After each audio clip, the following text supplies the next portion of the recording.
Hey, this is Chaz West from Westbound, and you're watching CMS TV. Rock on!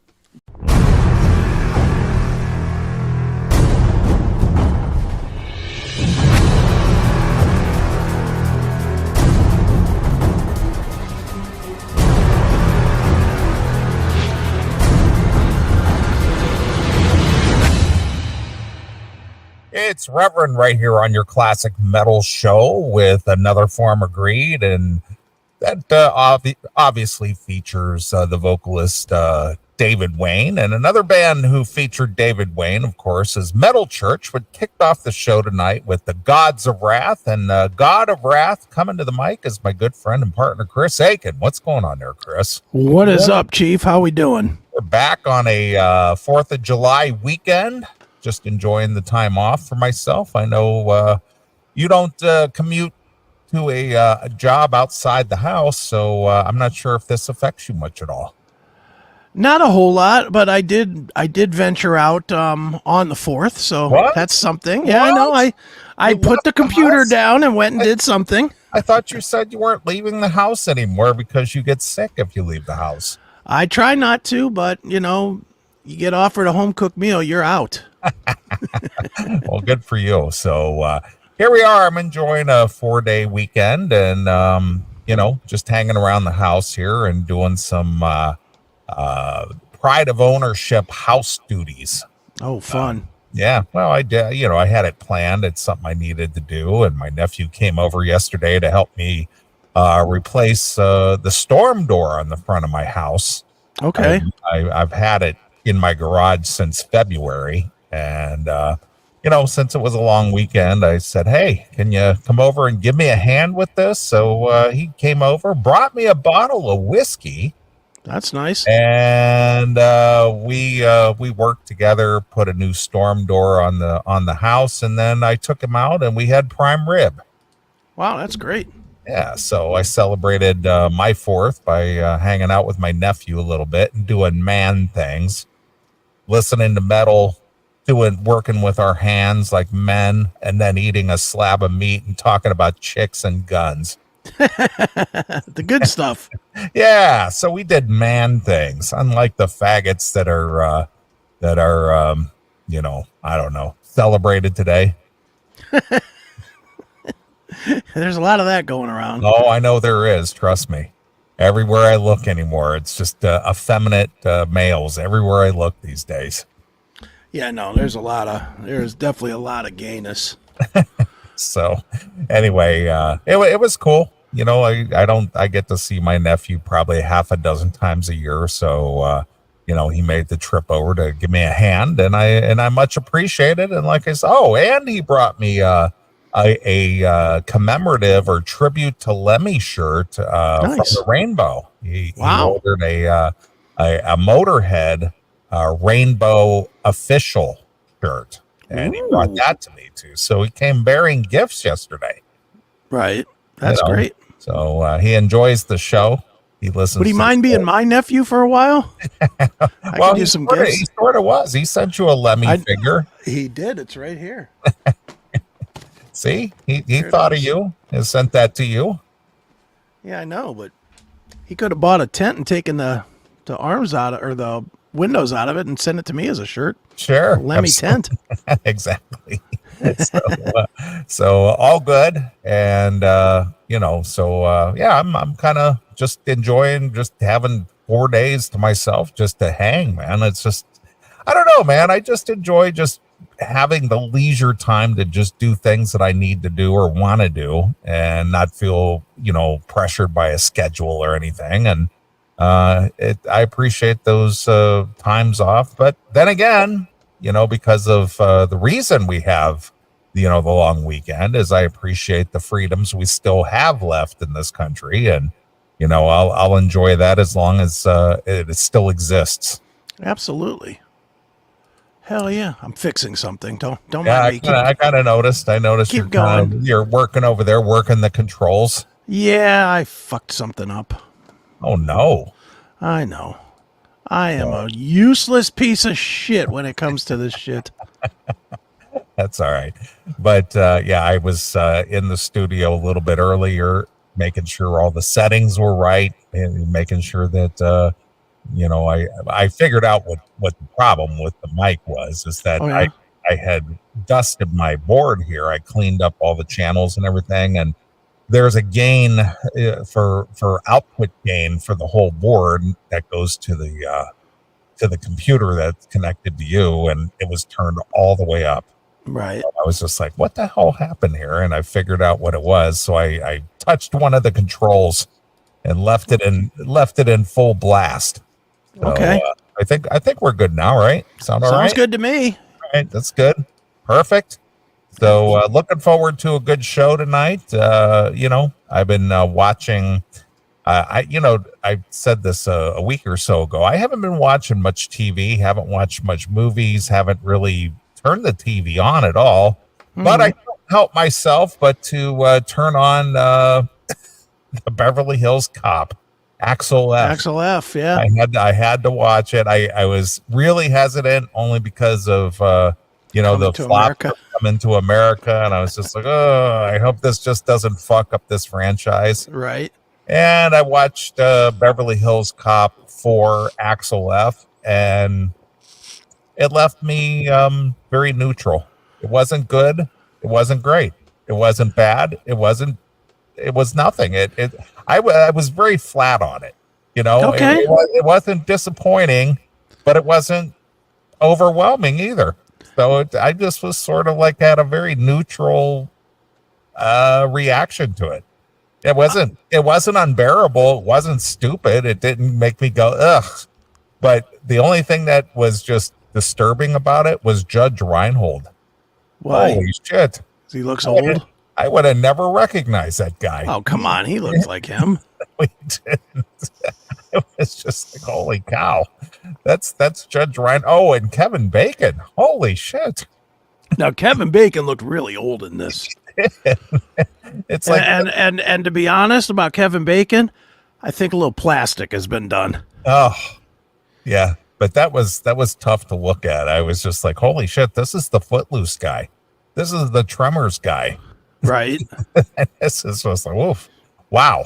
But overall, movie kind of neutral. I guess I liked it better than you. I liked it. I mean, I didn't. Go ahead. I didn't. If I was rating them, it's number 3 of 4.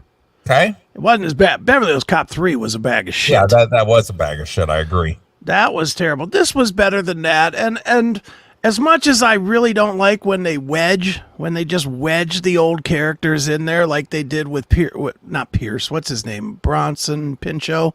Yeah. They just wedged that character in there and did the whole Get the fuck out of here. Yeah, they definitely wedged that into this movie. Yeah. Savage. But I didn't hate it, and I'll tell you why I didn't hate it. Okay. Because I was expecting more of that. I was expecting another banana in another, like trying to stick a banana in an EV tailpipe or something and then making a joke like that. Something ridiculous. Something stupid. Right. And I liked the fact that it was a touch more serious, not... Now, some of the driving problems that were going on in this thing. Right. Well, they were trying to reenact the first Beverly Hills Cop with the tractor trailer and smashing cars and running through traffic and just creating mayhem on the streets. Yeah, that was a little overboard. But when he's chasing down four-wheelers with a garbage truck, and come on, stop it. Since when does a garbage truck have a snowplow on the front? In Beverly Hills, they're still in Detroit at the time, but still, I don't think it ever has had that. I think that was some new thing. But I mean, it was okay. It was cool to see those characters that most of them are still alive and still doing it. I mean, I'm gonna be honest. As much as you think Judge Reinhold looked old, I couldn't believe that the other guy was still alive. Yeah, Taggart. I don't know his real name, but. And he still kind of looks like he did 30 years ago. Really, he almost looks better because he's like thinner and he doesn't look like an old bloated dude. He's thinner, and he actually looked better in this movie than he did years ago. But yeah, I agree with you that the fact that he was in the movie, but yeah, it was just, again, I didn't dislike it, I didn't hate it, I didn't think it was garbage, but it didn't leave me with anything spectacular. And yeah, and the only weird thing is where did the daughter come from? Yeah, I don't remember there being a daughter. There wasn't. That's what I'm saying. It's just like, I understand this is 30 years later, but there's no explanation where the daughter came from. So, who's her mother and what relationship was, Eddie Murphy in, and, all that. I mean, they did touch on it that she was born in Detroit and he had to move her to Beverly Hills to keep her safe from some of the bad guys he was investigating. But regardless of that kind of was like a loose end. I guess you just had to figure out for yourself. Mm-hmm. Yeah, I mean, it was okay. I didn't hate it. I didn't like you. I didn't hate it, didn't love it. I think I liked it probably a little better than you. I might watch it a second time to pick up the stuff I didn't fully pay attention to, but after 2 watches, I'll be officially done with it. Right, of course. And the other one, the other thing is the whole Kevin Bacon character. Here's a cop that seemingly is widely known to be corrupt, and nobody seems to know it. Yeah, it was a little obvious, wasn't he? Wearing the Rolex watch and the $1,000 suit, and $1,000 shoes. Everybody's vouching for him, and all this other stuff, and it's just like and it's very easily traced or uncovered, as it were, and yet nobody knows about it. It's like they're totally oblivious to his connection to the crime world and the cartel, and that he's behind a lot of the corruption that goes on, and nobody seems to realize, hey, he could possibly be part of this whole organization. He must have done well in penny stocks. that was a little bit of a weird thing. Yeah, well, dude, any of these movies anymore, the saddest part about the whole fucking thing is that how come these guys cannot make anything new? Was every good idea 40 years ago and there just aren't anymore? There's nothing new under the sun. All good ideas are gone. They're done. Dude, I keep seeing movie posters about coming soon stuff, and it's all old shit. Right. It's all Nightmare on Elm Street Returns or fucking, Jason 36.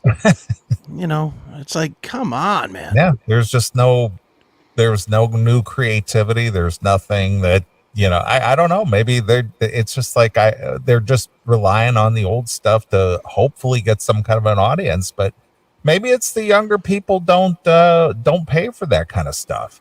They don't have any interest in that. They're still relying on guys in our age group to support that kind of stuff because we're the guys with making money and have money to spend, or we'll watch that kind of a thing. Who knows? Yeah. I mean, how much do you think they spent to make that movie? To be on Netflix? Well, let's see here. They got Eddie Murphy in there, obviously. That's 25-30 million. All right. And then the stunts weren't cheap. I mean, because obviously they filmed this in Beverly Hills and they filmed that in Detroit, and they destroyed some vehicles, and they, that wasn't all CGI or anything. A lot of that was real. So there was, capital investment there. Yeah. So plus those 3 stars probably held them hostage for money too. Yeah. In order to come back, because Paul Reiser, I was surprised he came back. He was fucking 1,000 years old as well. Jesus Christ. How is it that he bypassed Foley to become the captain? Well, because Axel's had all those problems. I know, but it's just kind of funny because he was Axel's lackey. Yeah. Mm-hmm. He was his lackey. He didn't know what was going on. He just did whatever Axel told him to do, and he covered for Axel and everything throughout the series. He was just sort of a flunky. Look, stop letting absurdity get in the way of a good movie. Stop it. Yeah, I agree. Wow. Paul Reiser was tough. Yeah, well, see, I was going in the $100 million budget. area. That's a lot of money. That is a lot of money. A lot of money for something people are going to watch once and then go right back to their, hey, here's a documentary on some other family that got murdered in their house. Right. I know. But yeah, that's not surprising. Just the salaries alone. And then, like I said, the action scenes and things, not cheap. No, definitely not. And then obviously the actual production and the distribution and everything that goes in, that's involved with that. It's just, that's not surprising. $150 million, not surprising. No, not at all. But so, whatever. I'm with you. I enjoyed it. I was glad I watched it. I'm glad I didn't wait up to watch it until midnight. I didn't either. The only reason I remembered to watch it is because my nephew mentioned it to me. He goes, "Oh yeah, don't forget the new Beverly Hills Cop." And you're like, "What?"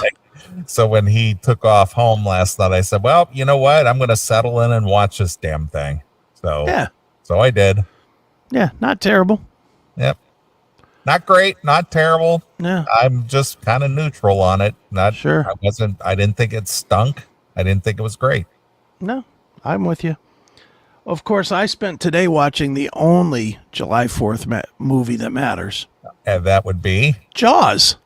Jaws, the only July 4th movie ever that was worth a damn.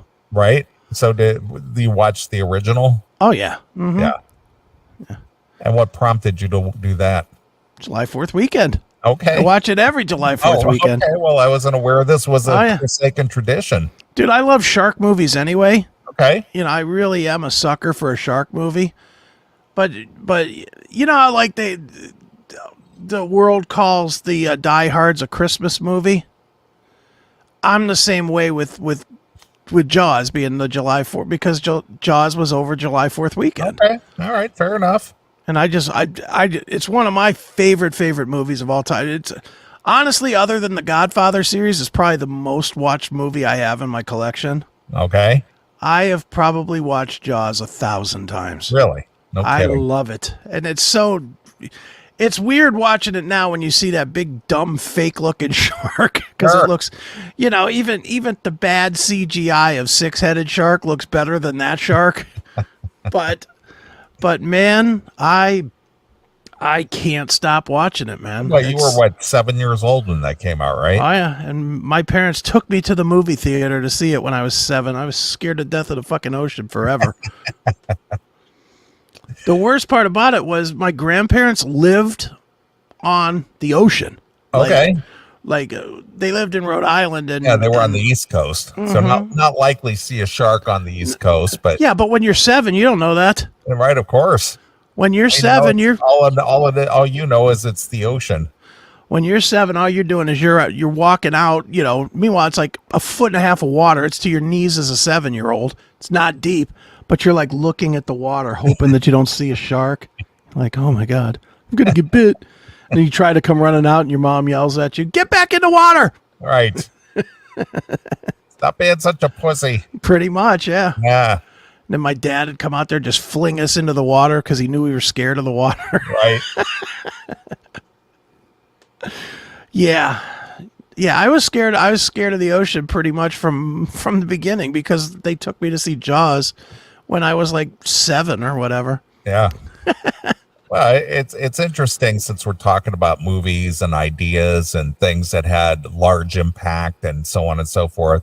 The movies that seem to have an everlasting impact on the social psyche of the U.S. anyway are, obviously Jaws, because it scared the living shit out of everybody who saw it. Right. And then what is that? The Exorcist. Oh yeah, sure. And The Exorcist, people passed out from that movie and stuff, and we're just like so, freaked out about it. Mm-hmm. And then Carrie, the movie Carrie. Oh, Carrie, yeah, with the blood. And those were all like mid to late 70s movies. Mm-hmm. Then obviously Star Wars, that franchise is still going on after 50 plus years. Yeah. But it's still going on. Well, regardless, but Star Wars is in the lexicon of sure. Everybody, everybody knows what Star Wars is, whether you're a fan or, young or old. Everybody knows what Star Wars is. Dude, the 70s, other than Star Wars, going back to the other movies, the 70s was just out there to scare the shit out of you about everything. Yeah. Yeah. You know, you had Jaws. If that didn't scare you out of the ocean, then you had the Poseidon Adventure, which scared the shit out of you out of taking a cruise. Then you're like, oh, I'm going to stay on land. All right, stupid. Then we're going to give you the Towering Inferno, and you're going to be trapped in a burning building. Sure. You know, and then the what was it? The one that they made the spoof from the Airplane movie. Oh, Airport 77. That's it. Yes, they had two of them, right? Airport 75 and Airport 77, right? Mm-hmm. Yeah, so a couple mid 70s to late 70s movies again. And then if that wasn't enough to scare you, then they got you with the nuclear power. What was that one? Network? Yeah. Exactly. I'm mad as hell and I'm not going to take it anymore. Exactly. So, yeah, all the tragic things that could happen to you and scare the shit out of you, especially if you were an impressionable young person watching these movies, you know. Yeah, and of course, my parents were the typical parents of the time that were like, we're going to the movies. You're going to sit there and you're going to shut up. You know, they weren't renting it. They weren't renting a babysitter. They were just like, you're going. Yeah. Keep your mouth shut. Yeah. Don't make any noise. Here's a fucking bucket of popcorn. Now shut up. Sit back and enjoy it, bitch. Yeah. I can remember, dude, the one that was I remember we went and this was probably 75, 76. I forget when it came out. But we went as a family to see King Kong. Okay. The one where he climbed not the Empire State Building, the Trade Center. Right. And when they shot him off the top of that thing, sorry for the spoiler, people, but it's been 50 years. Right. You know, when they shot him and he fell off the building and died, I remember my brother, who was like 5 years old or something at the time, started screaming in the theater. Oh, he was like, "You said you want to kill him!" He was screaming. Everybody in the whole fucking theater. Oh my God! Everybody in the whole theater was like looking at us. We're like, "Oh my God!" You know, just embarrassed as hell. My mom had to rush him out. That's growing up in a very conservative Christian household, that was one thing that I never was able to experience, is going to the movie theater. You know, that was not a thing. Not even in high school? No.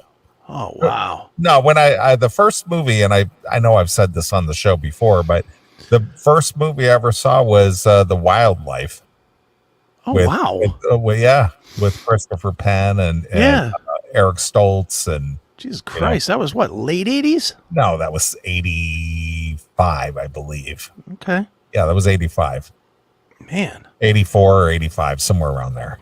Yep. Dude, the movie theater, especially in high school, that was the place.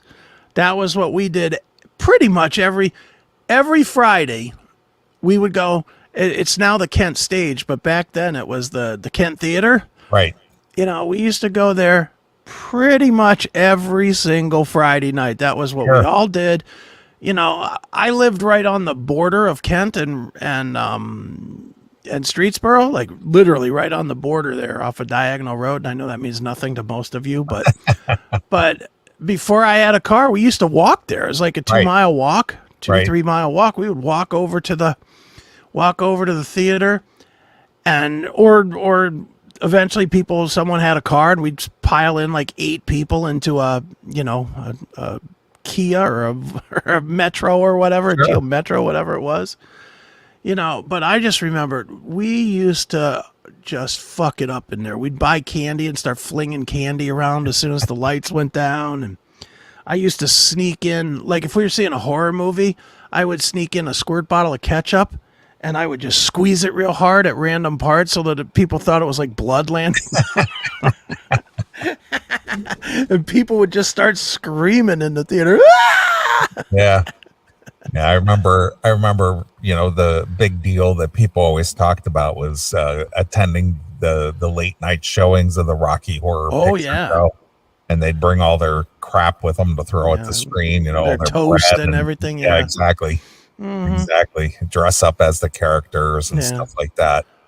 I only did Rocky Horror once. I did not dress up. I just went once, and I don't know. It came off as kind of dumb to me. Well, again, it's sort of like a, one of those group participation things. It's just kind of a dumb cult thing, Yeah, I didn't dig it. I mean, I went with a bunch of people, but none of us really were. I guess we weren't into it, and we weren't really drunk or anything. I think you got to be drunk to do it. Yeah, well, again, it's one of those goofy things. I mean, the movie itself, if you ever watched the movie, it's not a good movie. No, it's terrible. It's just a goofy cult classic that people kind of gravitated to just because of the quirkiness of it, I guess. Yeah. So yeah, I knew people who would participate in that kind of stuff, and they would go and, we're going to go to the midnight showing of Rocky Horror Picture Show, just that kind of crazy shit. Right. Yeah, no, we used to go, like I said, every Friday, and man, you want to, I mean, that was like the glory days of movies, really. Right, of course. You had all the really good horror stuff was all hitting at that time. All the iconic stuff, Jason Voorhees, and Mike Myers, and Freddy Krueger. Right, all that was coming at that time. But so were all the chick flicks too. All the 16 Candles, Breakfast Club. Yeah, the John Hughes movies. Yeah, all that stuff. All right in the time. I was in high school from 82 to 86. Right. That's right in the wheelhouse of the time. Yeah, absolutely.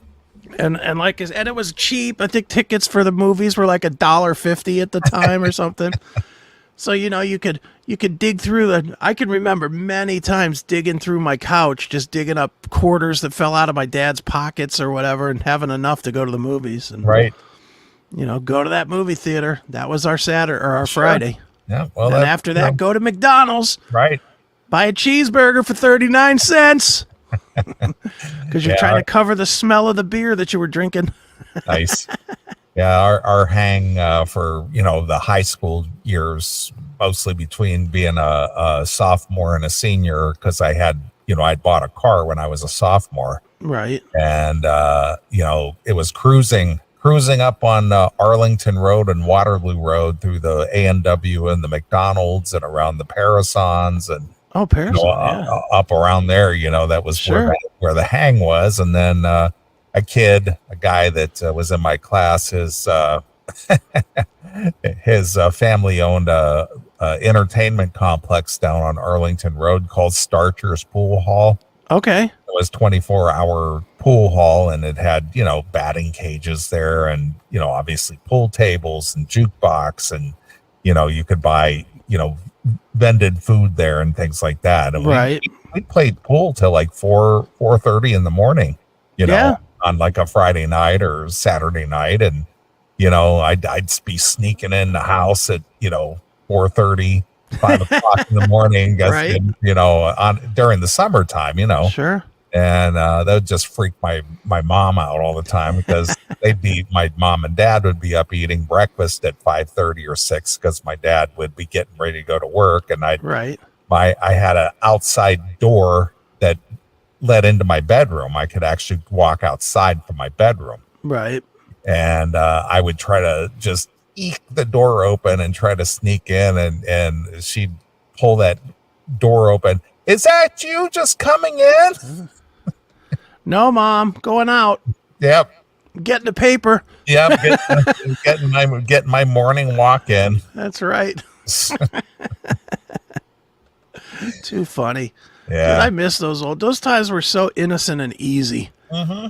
It's like, I mean, we were such clockwork. We used to go on Friday night. We would do movies. On Saturday afternoon, we would walk back to Kent and we would go to the arcades. There was like 2 or 3 arcades in Kent, and we would just go to the arcade. And none of us had any money. It's not like any of us were doing it. Like, one person would have like $5. Right.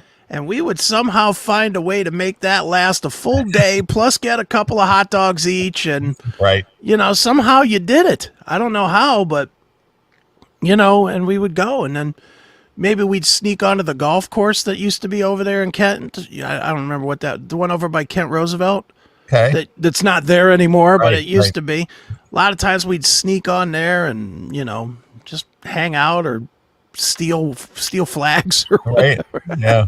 Well, stupid shit. Yeah. Fortunately, my friends that I hung out with, they all had cars. They all had jobs. Sure. We all were working, as sophomores at 16 years old. Right. And we all had cars. And, to leave the house at 10 o'clock on a Friday night, and meet up with your friends and stay out till 3 and 4 in the morning, that was nothing. And all of us had money. We all had money because we were working. No. We all had jobs. Sure. So being able to go to the arcades or go wherever it is that we needed to go, we always had a couple of bucks in our pocket. I always had a job, but I was never allowed to have the money. Like for the first couple of years, when I was like 13, 12, 13, 14, I worked over at the church. And I still remember I made $120 a month, cutting grass, weeding flower beds, whatever. But my mom would take that money and put it in the bank. She'd like, you have to learn to save. Here's $10. She'd give me 10 and put the rest of it in a bank. Right. And then meanwhile, then I would just save it up for a while and I'd buy a stereo or whatever. Then I would just blow through all of it anyway, just not that day. But but she never let me have that money. And then by the time I got to be in about, I don't know, maybe 15, that's when I was allowed to start having my money myself. But that's when I started taking that $120 and turning it into $500 worth of selling weed. Right. And I was like, all right, I'll buy $120 worth of weed and I'll roll it and I will be selling joints, my friend. Right. At high school. Yeah, you're out there brokering your weed business. I really was. There was a lot of brokering going on just past the gate there at Old Streetsboro High School. I would literally, you guys have to kind of picture it, but there was a gate that they closed. I don't even remember why they closed it sometimes, but they closed it sometimes. It led right to a neighborhood. Sure. And you would drive out the gate and then you would just kind of go right, almost immediately you would take a hard right to a street. And there was like a neighborhood right there. And I used to park my car just far enough up the road from the high school that I was not in sight of the high school. and I would sell pot at lunchtime. I would keep the pot in my my whatchamacallit, what do you call that? The thing in the front seat, the space that has a little knob. The little console box. Yeah, whatever that's called, the glove compartment. Okay. I would keep it in the glove compartment so that if I ever got stopped, I knew enough not to let them, not enough to say, hey, yeah, I'm selling weed. Right. I would just keep it in there and people knew it and they would just come up and say, hey, man, got any fucking joints? Yeah. Hey, yes. Man, you holding? Yeah, I certainly am. I what certainly am. What do you want? Yeah, what you want? 2 joints, 3 joints, $10. Yeah. $10. You're like the Jay and Silent Bob of your era. I really, but that was how I always had money, was because I parlayed. Dude, I think that's how I learned to be an independent business person. Right, of course. Because I was in business for myself from the time I was 15 years old. You're industrious, selling illicit products. Yeah, never got busted either. Not one time. But they weren't looking for that out in the suburbs. Nah, they didn't care. I don't even think my parents cared. My parents, they sort of knew, and they tried to bust me out here and there for pot or whatever. I'm pretty sure they were smoking pot too. So there were definitely times that they went out and they came home and they were just like, hey, what's up? Eyes all red and half baked. It's like, hey, what's up? You're the poster boy for that anti-drug commercial. It's like, where did you get this? Where did you learn this? I learned it from you, Dad. I learned it from you. That's such a fucking dumb commercial. Thinking about that. Yeah, there we go. Yep. I really was. Yep. So the other, thinking back now about, how different things are these days as far as, the way we do things. When I was in high school, mm-hmm. they had a place outside the cafeteria for the smoking area. Wow, in high school? In high school. No kidding. Yeah. If you were a smoker, I think you had to be 18 though, because I was 18 when I graduated. So I think you had to be 18. But they had a smoking area outside of the cafeteria. So if you were a smoker, you could go out there and stand in the smoking circle, right, and smoke if you wanted to, So yeah, and I remember the school had a component which was the JVS, okay, which, the joint vocational school. Yeah. And the people at the joint vocational school, if they were learning a craft, they didn't have a full day of school. They went there and they accomplished whatever. Yeah, they were gone at 10 o'clock to go to work. Yeah, they were gone. Yeah, exactly. So they didn't even have a full day of school. They would just show up. They would do whatever it is they had to do, their assignment or whatever it was that they had. The one math class or whatever they had to take. Yeah. And they were done. Yeah. It was kind of wild. And yeah, I remember taking a tour of the JVS and when it just opened, it was brand new.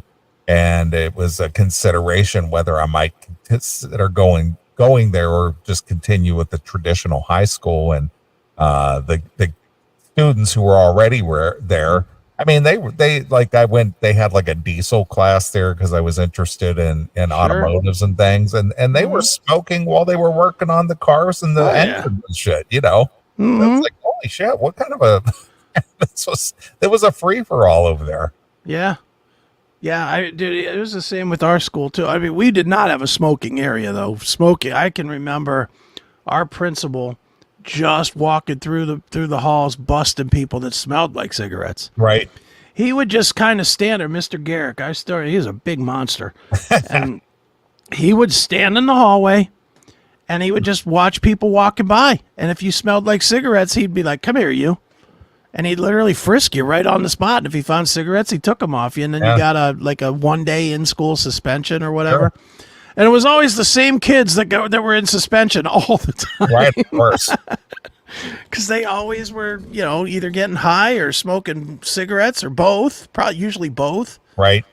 It was always the same like 10 kids. Yeah. Always in trouble. I remember, during lunch, you could leave the school grounds during lunch and you could drive and go to the local McDonald's or whatever and go have lunch or whatever. There's just as long as you were back by, your next class. Yeah, exactly. So that was no problem either. But yeah, if you were 18, in school, because I turned 18 in December and I graduated in June, so I was 18 for 6 months in high school. And if you were 18 in high school, you could go smoke. You could drive, leave the lot for lunch. You could just sign yourself out if you wanted to or whatever, because as an adult, you had those liberties as a high school kid. Yeah. But I don't think it's like that anymore. No, now it's like they just see you breathing the wrong way and they want to bust you for everything. And they want to tell you it's not your fault, it's your parents. And, right, of course. But, the thing is at least from what I remember, people acted responsibly as an adult, quote unquote. Well, yeah, I guess. The people that I witnessed, I'm just talking about, my personal experience. I'm not saying people didn't abuse the privilege, if you will, but for the most part, everybody was pretty civil about it and kind of respected the boundaries and understood that as given this privilege as a now adult of 18, you kind of handle yourself as an adult. Yeah, it sounds like your school was not as white trash as mine. No, it was a more upper scale suburban school, so it was, people kind of acted accordingly. Yeah, well, Streetsboro was definitely white trash central, still is. Dude, every year we had an abundance of guys that were getting high all the time. Every class had 3 or 4 chicks having babies. Every year there was at least 2, maybe 3, sometimes 4 chicks that in each class that had a kid. Right. It was white trash central. I know that. Well, I watch those Code Blue Cam videos. Streetsboro must have have a monopoly on that, because a lot of them take place in Streetsboro. Yeah. And it always happens at the Walmart over there. Oh yeah. You know, all I hear is some kind of a problem at the Walmart, and it's always some trash person over there, and just causing a ruckus of some kind, or shoplifting, or getting into some kind of altercation with somebody, or being drunk, or being stoned, or it's crazy. This is like, because I don't even know what it is I'm going to watch. I'm just watching these code blue cams, and Streetsboro comes up all the time. Oh yeah, Streetsboro's a disaster area. It is. It's really not a good area at all, and it's worse now because it's really been overtaken by meth now. Now, I haven't seen any of the cam shows like that, but I'd imagine quite a few of those are meth. Yeah. Yes. Yeah. Oh yeah. Yeah. Yeah. It's a mess, man. It's just like, it's sad to see, but this is just the environment we live in. Yeah. Sal, how much fucking was going on at that school? Lots. Lots, especially when I was known as the pot dealer. I've told those stories many times, Sal. It was not above me at all to trade fucking joints for blowjobs. I used to do that quite often. Right. I was probably break even half the time on the money that I invested in the pot, because I was always trading it to the girls. Right. A lot of girls, I'd be like, hey, you looking for? They'd come up to me, hey, you got any weed? And, yeah, how much? I'd be like, $20. I only got 10. Well, we can work that out. Right. And we would go right in the woods. Yeah. Right in the woods and I'm not going to get your mouth pregnant. So that's right. We go right in the woods and pull my dick out. Here you go, honey. Start sucking. Get some practice smoking right here. Right, exactly. Get those lips wet. That's right. Miss those days. Man, that was a good time. Yeah. So, let's see. You're 57? 55? Yep. All right. So you're 55. Let's see here. To do some math here. So let's see, 20 to 30 to 40 to 50. That was 35, 36, 37 years ago. Thanks. 37 years ago since you had a good time. Yeah. Except when you went to Korea. Well, Korea was another. Jesus Christ. That was taking it up a notch or two. Korea was getting it all in for the rest. Thank God I did that. Thank God that I did that, because really Korea should have been, if you divided it out by like 15 years, that's about what it should have been. But I just got it all into like 2 years. You just packed it all in. I just did. Holy smokes, that was fucking nutty times. But dude, it's funny. I was talking to a buddy that I was in Korea with over the holiday. We got on the phone. We hadn't talked in a while. We were just shooting the shit. And he was like to me, he's like, dude, can you believe we're both still alive? And I was like, what do you mean? And he's like, do you remember this? And he brought up this one time that we were stumbling drunk in the streets, and he got hit by a car in the street. He got hit and he got knocked down, but not hurt. Right. Somehow, and I went around the car and I pulled the guy out of his car and beat the shit out of him right there in the middle of the street. Right. And then he got up and started kicking him too. It's like, and then we ran. Once we heard a siren, we were like, "Fuck this!" And we ran. But he was like, "Dude, if we did that today, somebody would have had a gun and shot us." Oh yeah, of course. And it's like, yeah, that is so very fucking true, man. But it was different time back then. It was, man. I mean, everything about Korea. I think about the Korean stuff not as often as I used to, but I don't know how I got through some of that stuff. Some of the partying and waking up and not knowing what the fuck I did. I mean, like true blackout. Yeah, it was the whole blackout drunk. And I mean, early blackout. Like we used to party in my room from like 7 o'clock at night, like because I would get off late. My room was always the party room because I had a stereo. So everybody on a Friday would get off work and they would come to my room. Well, I wasn't back yet because by the time I dropped off the general and whatnot, you know, because he didn't work on a clock. He worked until he was done working, and I just had to wait for him. Right. So usually we would get done about by the time I dropped him off and then went back to the barracks and parked my car in the place that I had to keep that car, and, you know, because that car had to be secured and all this other shit. About 7 o'clock, I'd get back to the room.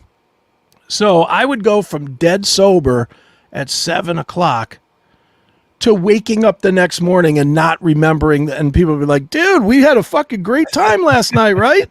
Like, what?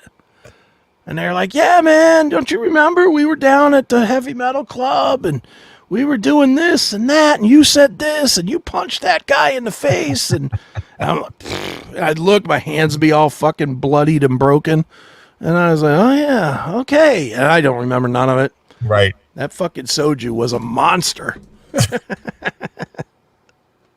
I did some partying, that's for sure, man. Yeah, no kidding. Well, you know what always surprised me, and I know you've told the story on the show, and of course wrote a book about it and everything. It's just that with all the, you know, camaraderie you had with your bros and you know, the fun you were having, the running around and stuff. I'm just really amazed that you just decided that marriage was for you. You know what, dude? I am too. I mean, it just does not fit with there. You went from being party guy to just running around, being wild and crazy, and, you know, enjoying the camaraderie of your friends and your you know, dude. You know, I know what you're saying. And all of a sudden, it's just like, I got to do everything in my power to be with this woman. I was just dumb. Dude, I still remember it was so fucking dumb. We were having an organizational day where they would just get us all together. It was like an off day, but it was during the week. And they would bring this big old trailer full of beer, just beer and ice. And when I say trailer, I mean like you would drag behind a horse. Like a trailer of just an empty trailer full of beer, a wagon, but a big one, big enough to keep 50 people drunk all day long. And I just still remember, man. I mean, I was out there partying. I was, of course, parked right next to the beer. It was me and my buddy Rosecrans, and we were just standing there. And we were pounding drinks at like 10 o'clock in the morning or whatever it was, because the organization day started in the morning. And I remember I caught a pretty good buzz immediately, and that was the first time I saw Georgetta. And, you know, because she had just got into the country like the day before or whatever, and she was being led by somebody that didn't like me especially. And I remember I saw her, and I was a little bit fucked up, and I looked at Rosecrans, and I said, I swear to God, I'm going to marry that chick. And he's like, oh, shut the fuck up. You're fucking being an idiot. You know, and I don't know, man. I don't know if it was the combination of booze or whatever, but I don't know. Dude, it's so funny you bring it up because I literally talked to her today about some of our marital shit today. Oh, you spoke to the ex? Yeah, we were on the phone today. Wow. And we were kind of joking about some of that stuff, and it's true. You know, it's like, you know, there's a lot of reasons we got married that weren't good. You know, like honestly, the biggest reason we got married was so we could date. We wanted to keep dating. But because we had only been dating like 4 months when I left Korea. Right. But we wanted to keep dating, but she came down on orders to a different base. I came down on orders to Texas, and she came down on orders to Fort Ord, California. So we weren't going to be able to be together, so we had to fly her in on a weekend. We flew her in, got married over a weekend, and then petitioned to be, you know, married couple and get our orders changed. And we did. So then we got married so we could date, and almost immediately we figured out, man, we should break up. But it was too late at that point. And, you know, and then, you know, it wasn't that much longer. I mean, that was 89. My daughter was born in 90. So, you know, it was just, you know, no bagging it. It was like, oh, I'm married now. Now I can just fuck like a fucking idiot. So, so then we had a kid, and then, then life is going. Yeah, then you're in deep. Yeah, then you got a kid, and then you had 2 more, and then I got blown up, and before we knew it, we were 10, 11 years in, and it's like, do we fuck up the kids, or what do we do? Right. Yeah, sure. And then we just were like, well, we don't like each other, but we'll keep trying to make it work. And, we both told the same lies. We both told each other the same lies of, well, we'll try this, and this will make it better. Let's go on a vacation together. Let's do this together. Let's, Yeah, I get you. It just wasn't smart. I really, maybe that's why I'm so obsessed watching these Chris Watts things, because I watch it, I'm like, glad I didn't do that, but I certainly get it. Yeah, I could see myself doing that. I could. I hate to be that blunt about it, but there were definitely moments in that in my marriage where, and these were the same for her. She's told me that there were times that she saw me asleep and she thought about grabbing a knife and just fucking killing me. Right. So we both had that. We both had that level of not liking each other for a long fucking time. But then we did. And it's weird because like we talked today, and I probably shouldn't be bringing this up on the air, but I'm going to. I don't give a fuck. We both said, like even today, we both still kind of care about each other. Not in the sense of, hey, let's get back together, because no. But we still do give a shit about each other and whatnot. Sure. And I think that part was real. I just think that there are certain personalities you should not be with. Right. And me and her were 2 alphas.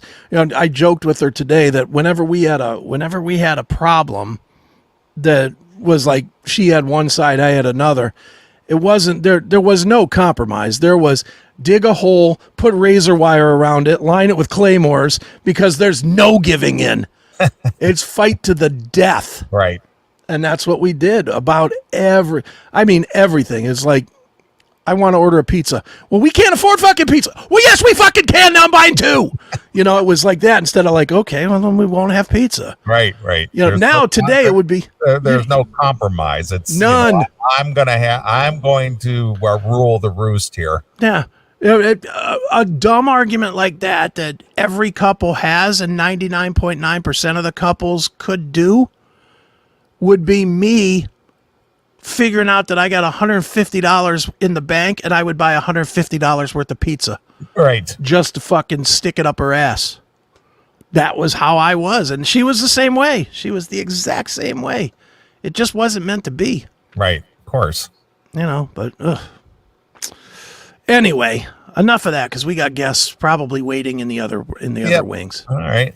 Well, we do have a guest coming up here. We'll be talking to Tanner Poppitt. We will, yes. And he's got a new documentary out there that features the early thrash band Heretic. That's right. And it's called "Don't Turn Your Back," the Heretic film, right? Mm-hmm. Yes. And the story of talk Heretic. to him and find out a little bit about it. I did watch it. Kind of reminded me of Inside Metal, a Bob Nalbandian production in a lot of ways. Sure.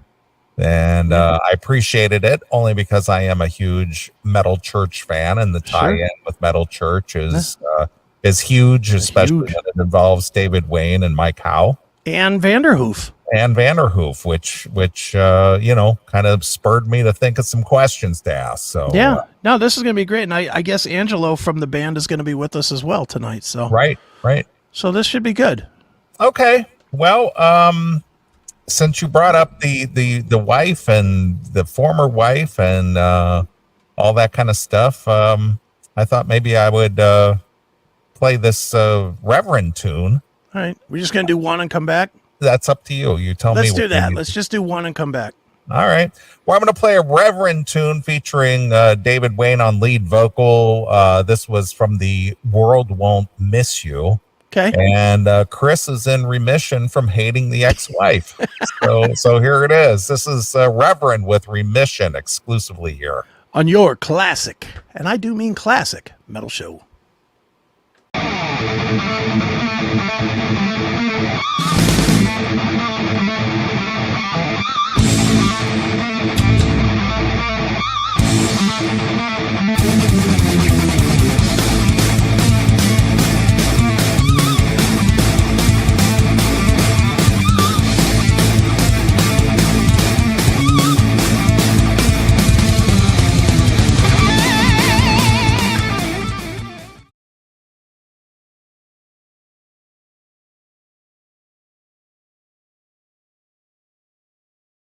The true hub for Chris Aiken Presents is their website, www.chrisaiken.net. You can watch all live episodes of the show live.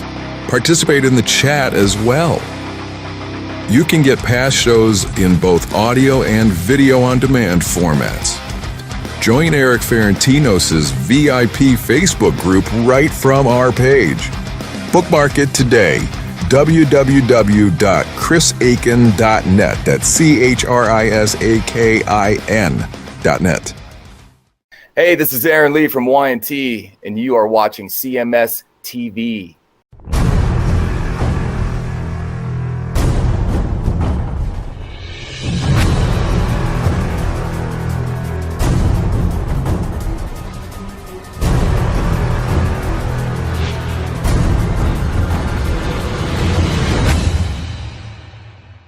It's Reverend right here on the Classic Metal Show with Remission, featuring the late David Goodman on lead vocal. And we got some guests in the studio, Chris. So why don't you introduce these fine gentlemen? Well, as we mentioned in the first segment of the show, there's a brand new documentary that is getting ready to be out there. You can pre-order it now. I will put the link in all the chats and all that stuff.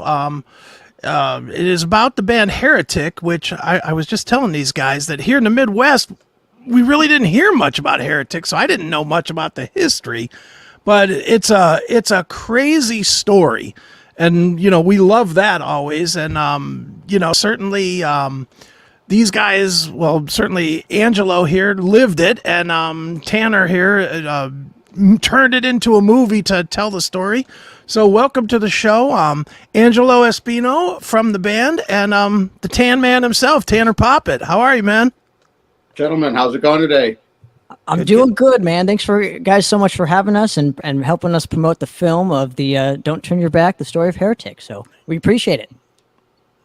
Well, we're always glad to have metal brethren join us on the show, since Chris and I have been doing this a long time, and we're always willing to promote some of our fellow metalheads and anything that they do. And I really enjoyed the film there, Tanner, and as I was saying just before the break, had very reminiscent of the late Bob Nalbandian documentary type film, like he did for the Inside Metal. It was very similar in format and kind of the way it was laid out. And both Chris and I, we enjoyed the shit out of those documentaries. So that's the reason we both enjoyed this documentary, because it was very well done.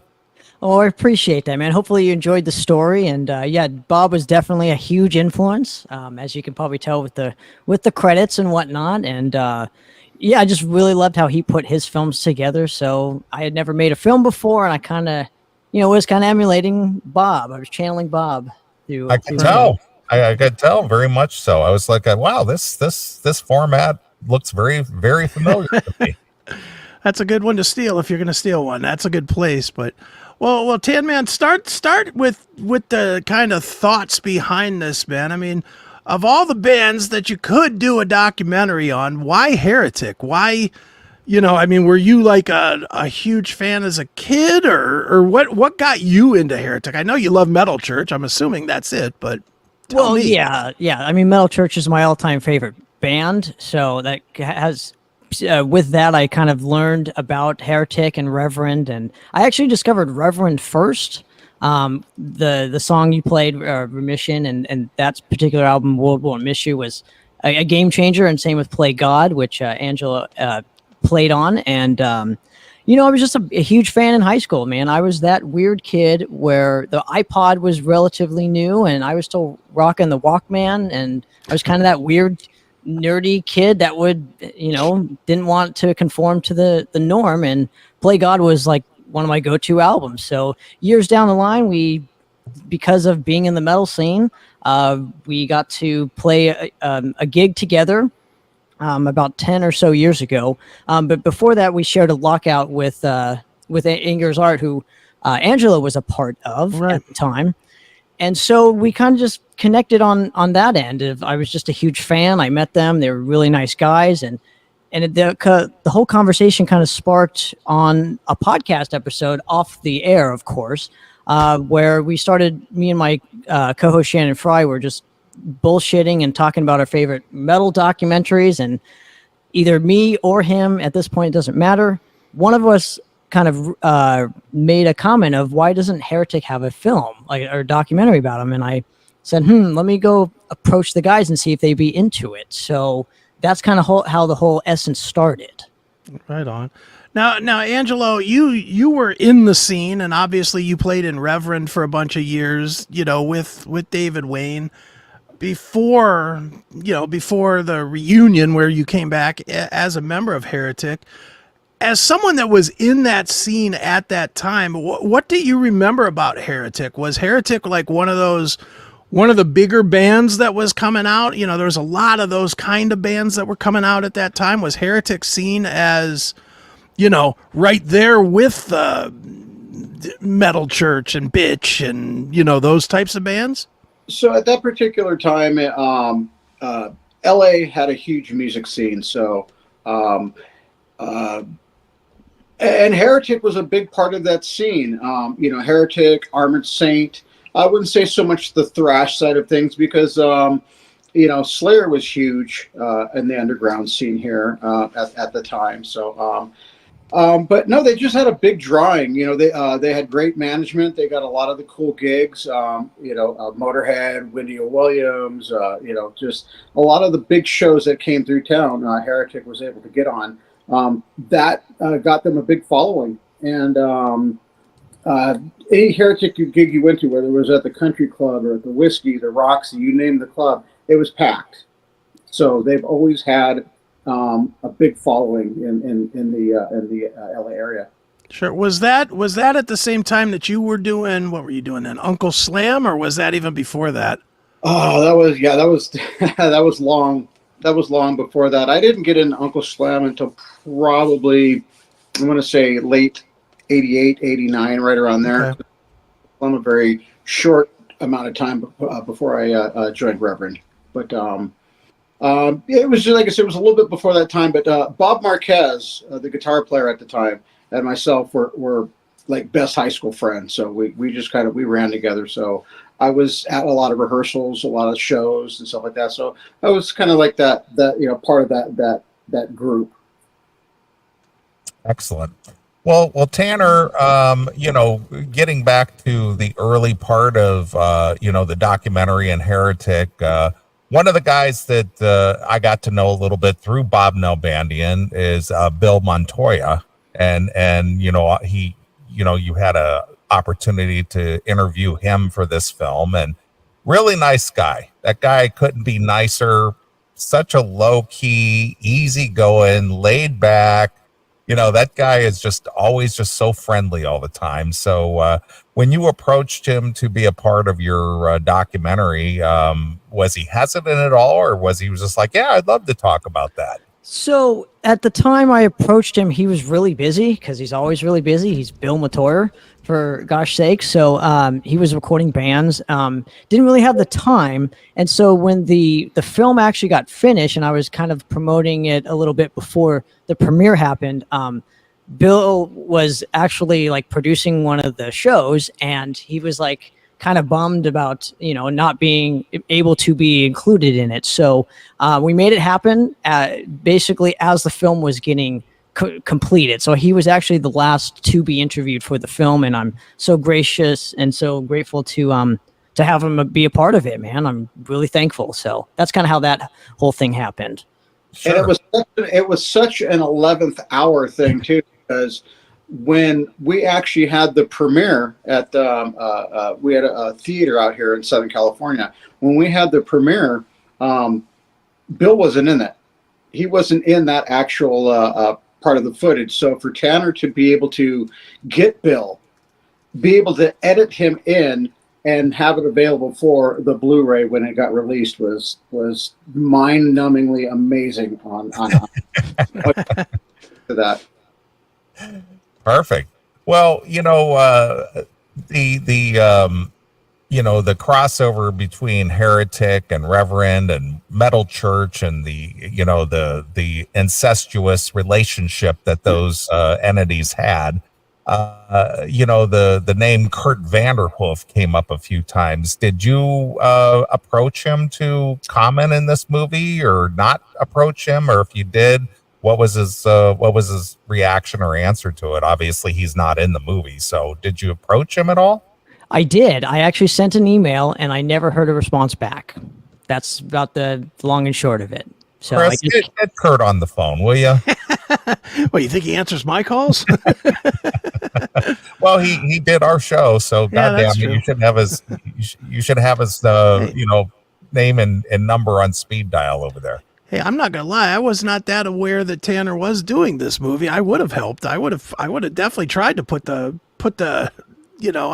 I certainly know people over at Rat Pack that could have got the message to him. So we could have, for part 2, I guess, or for the deluxe version when you put that one out later. But the director's cut. Yeah, there you go. Director's cut. So, but here's a bone of contention, though. I figured that part he might not want to talk about that whole era. Kind of, it's kind of a little bit. I wouldn't say drama filled, but.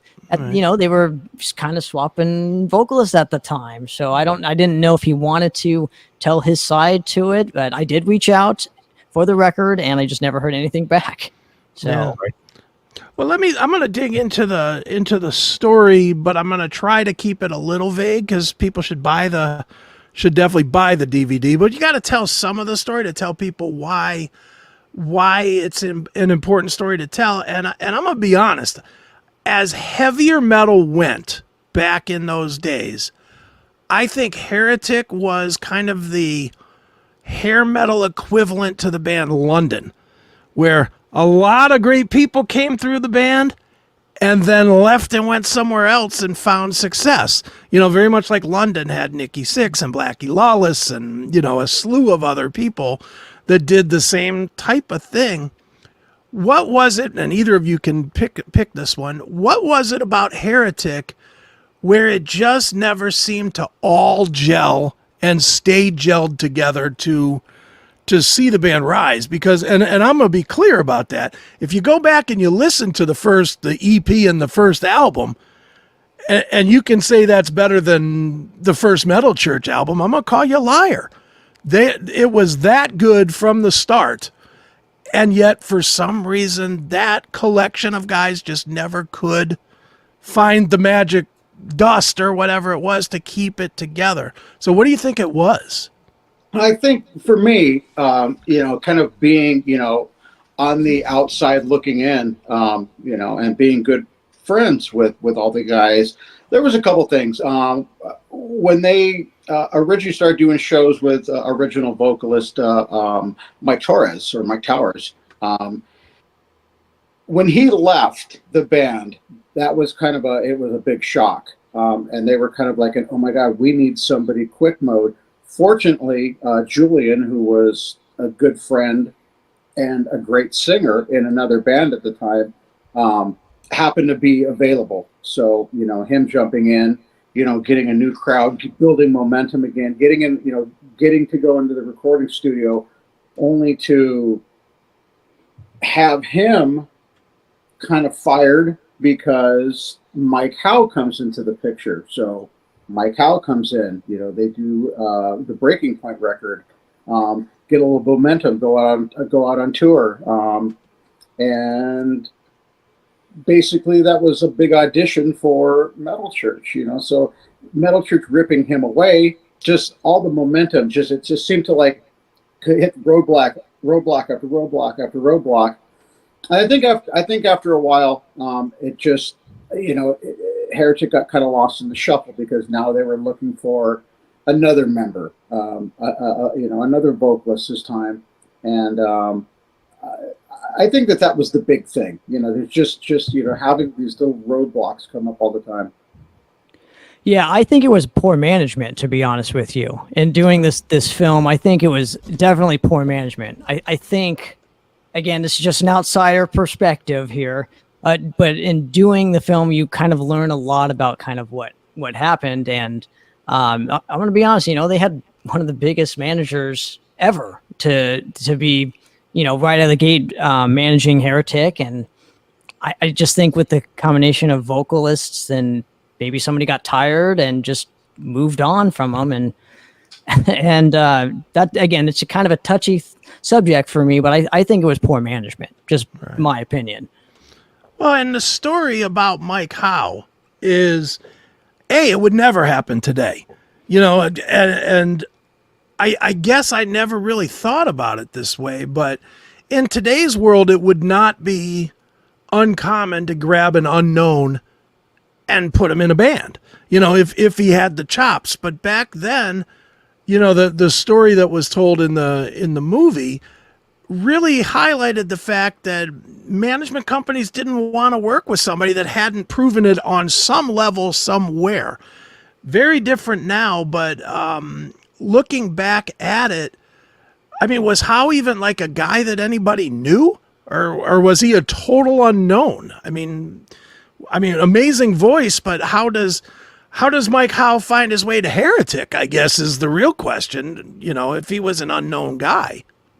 So Mike was part of a band called Snare that had moved to LA from the Midwest. And they did a lot of shows together, and they became good friends. I'd say they probably did a good handful of, 4, 5, 6 shows, could be more. But in the LA area. So, them being kind of, the new kids in town, Heretic being the band that really had the draw, they seemed to click. And when they did shows together, they were usually pretty massive. So that's how Mike Howe came into the picture.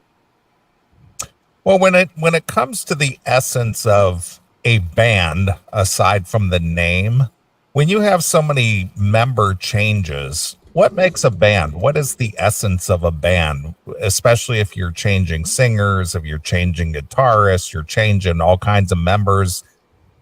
At what point is it no longer a band and just an entity under the name Heretic? And that's a great question. That's why you're on the show. We ask great questions here. Well, for me, I think Heretic has 2 key pieces from the early days, and that's the original, or the founder, who was Brian, and the original vocalist, who did the very first EP, and has done everything since then. Mike Howe did 1 record with them. Julian's, on his 4th. Right. But yeah, I see where you're coming back. All 5 original members, even if it was 4 of the 5. I think Heritage, the songs, I don't know, just the way the band is, the way the musicians, the way the members perceive the band. Like I say, we all grew up in that same era, in that same, genre. And I think that's kind of what makes Heretic is it's not a bunch of outsiders. It's not, like this guy from over here, that guy from over there. We all grew up in the same neighborhood. We've all known each other since we were in high school. So I think that's kind of what makes this band, Heretic. That's what makes it Heretic. It's a familiar collective. Mm-hmm. There you go. Right on. Right on. Well, Angelo, I'm going to throw this one to you. Obviously, after Howe comes David Wayne. It's almost like a swap, but I'll let people watch the movie to hear that, because that's an interesting story that I don't want to tell, because that's well worth the $15 or $20 or whatever it costs to buy the movie just to hear that crazy story. But talk a little bit about when David Wayne joins this entity, and he's obviously an established person, but then, like, what was Heretic, it was decided that it wasn't going to be Heretic anymore. You took the established name, you brought in the established guy. It almost made sense where you could probably continue, but instead then they changed the name, from what I understand from the movie, at David Wayne's request or desire or whatever. Was that difficult? Because, again, so close to having something that you can break out with, but then you lose all the history. That's one of the other, I guess you could say, momentum killers, from back in that particular time period. But yes, yeah, I think had David Wayne joined Heretic, I don't think we would really be having a lot of these conversations. I definitely think Heretic would have gotten a lot farther. I get it. His ego was a little bruised. He got kicked out of his band, and it was going to look weird if like, well, I got kicked out of that band, so I'm going to join this band.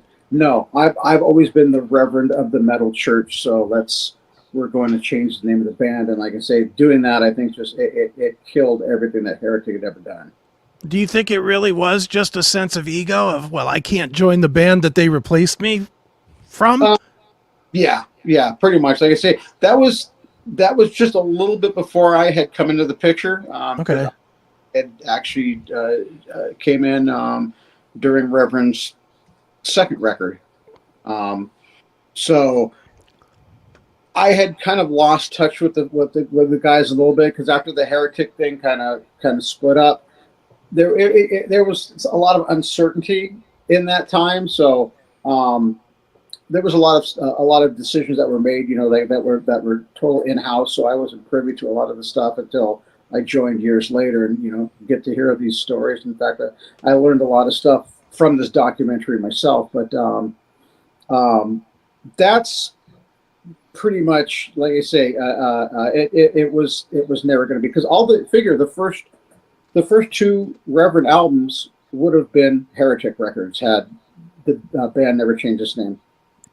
Well, also, David Wayne has mentioned several times in interviews, like during the MTV days, of, I wasn't going to join Heretic because that would just be weird, so we had to change the name. He's said it in interviews, and for rights issues, I couldn't put those interviews in the film, but Right. He has said it on publicly why they had to change the name. Well, from what I understand, at least, over the years of different interviews and different things that I've heard about David Wayne, he was quite a handful to deal with. I'll let you speak to that, if you will.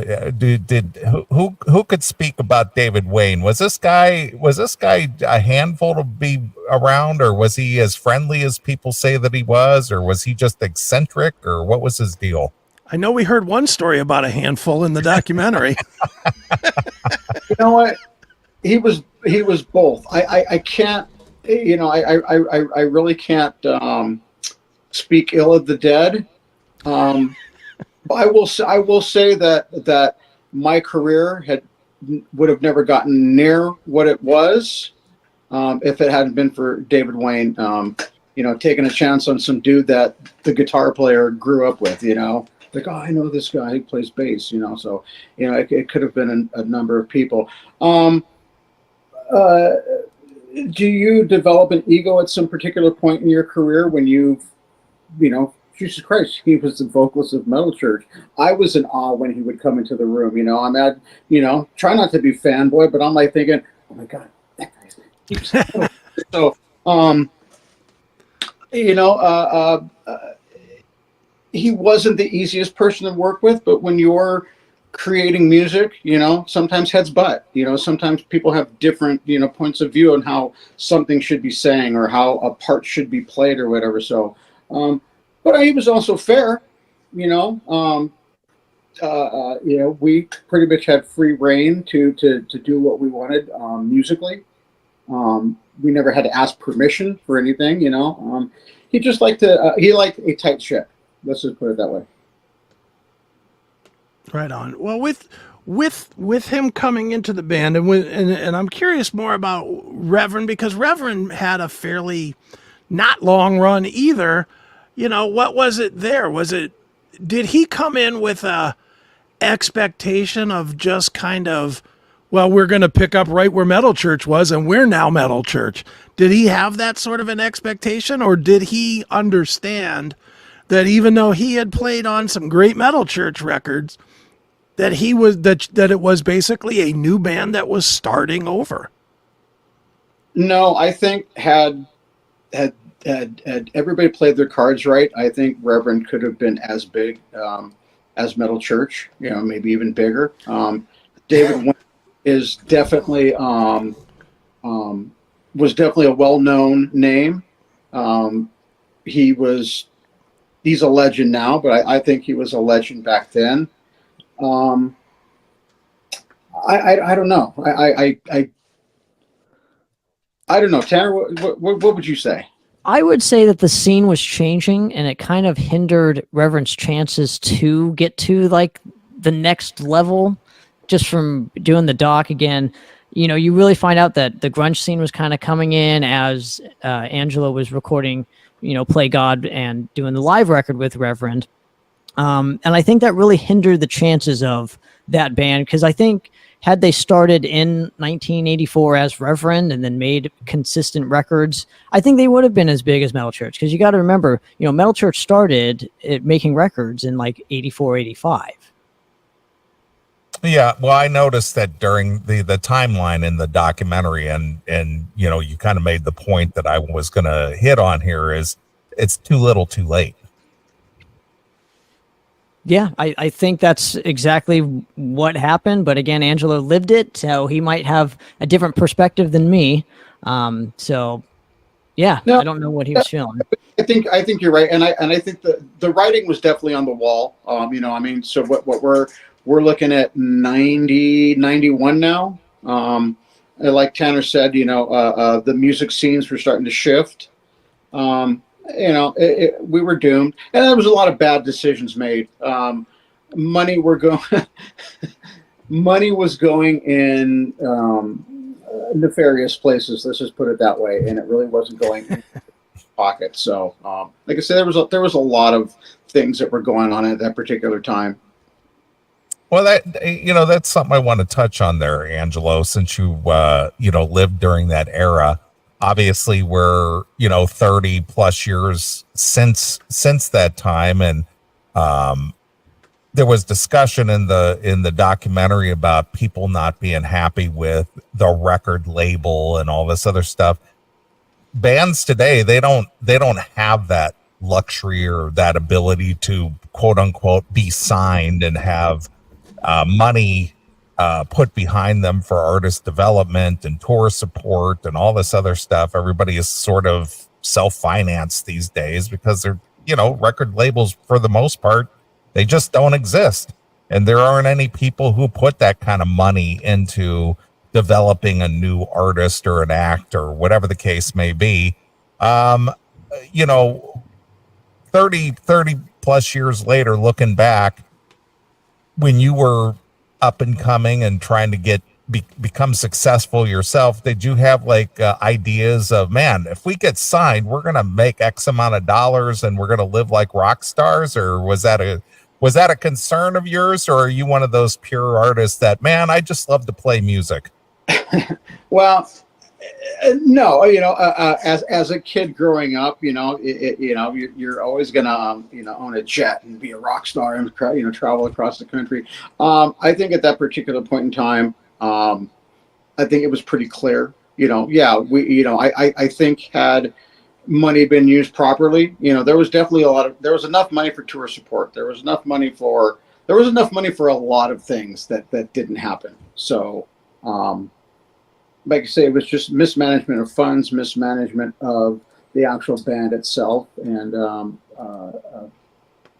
it just that was just kind of it's kind of a sad story on how Reverend actually came to an end, because Dave Wayne ended up going on and recording several more records after that, and even did I think an album under the name Wayne, or maybe even two, but no one ever heard of him. No one ever, he never really did anything with him or his name because of poor decisions.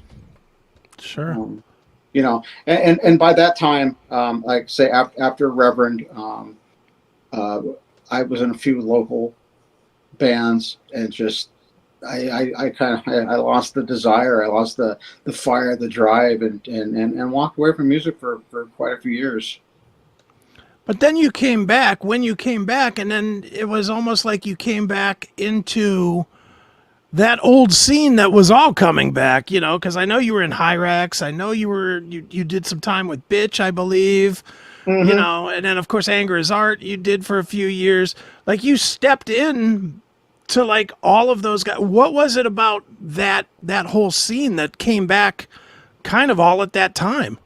So that amazing close circle of friends from back in the 80s, out of the blue, so we're talking 2003, maybe 2004. I mean, we're talking out of the blue. I get a phone call from Glenn Rogers, Right. part of the high school group of people that we used to run with. And just like I say, I hadn't heard from the guy in 20 years, 25 years. I get a phone call saying, hey, I recently joined this band. We're looking for a bass player.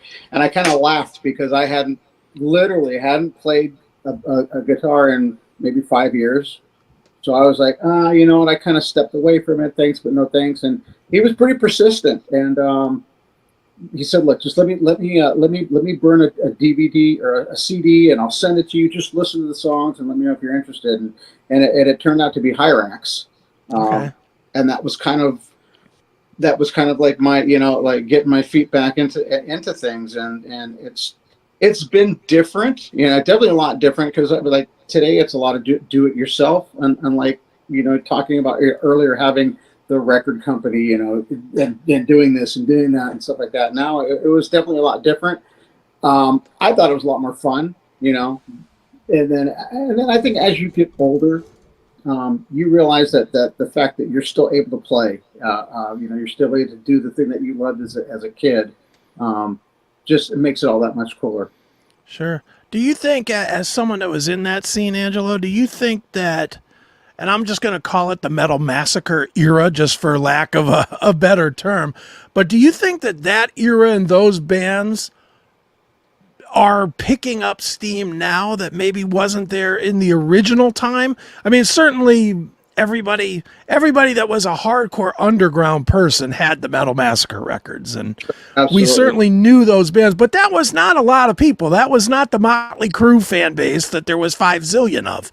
Sure. It was a very small thing, but it does seem like now there's a lot more interest in it. And I know it's awful to look at the devil that is Spotify for anything, but you do see a lot of those records getting decent amount of plays that they didn't get even during the heyday.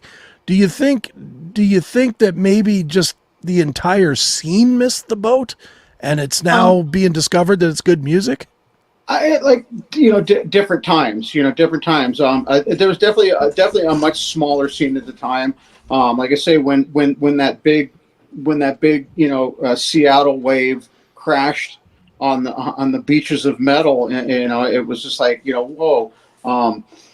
It just pushed it away, but metal also has stuff like what you guys do right here.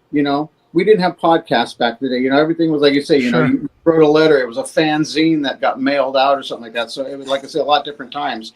I mean, look at we're on your show talking about a band that whose inception was almost 40 years ago. So, Right. Definitely, because of people like you, you're helping to get that underground stuff back out there. Having kids discover music that they never would have because of formats like this. Yep. Perfect.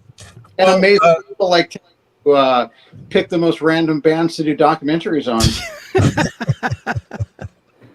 Well, I mean, I always felt that they deserved to be on like that level. I don't know why the shows they get out here, man. I just want them to be like on that higher level because they deserve it, but that amount of history and they're still not like looked on with like tremendous amount of respect, I think is a disservice to the band and the history of it. So hopefully this puts them in that camp of like people rediscovering the band and put them into the conversation, and that's what, again, going back to Bob, that's what he would do with his films. And I'd like to think that this is going to stand alone just like Bob's films. And hopefully people will rediscover Heretic and Reverend and just all the history of, metal massacre that isn't Metallica. Right.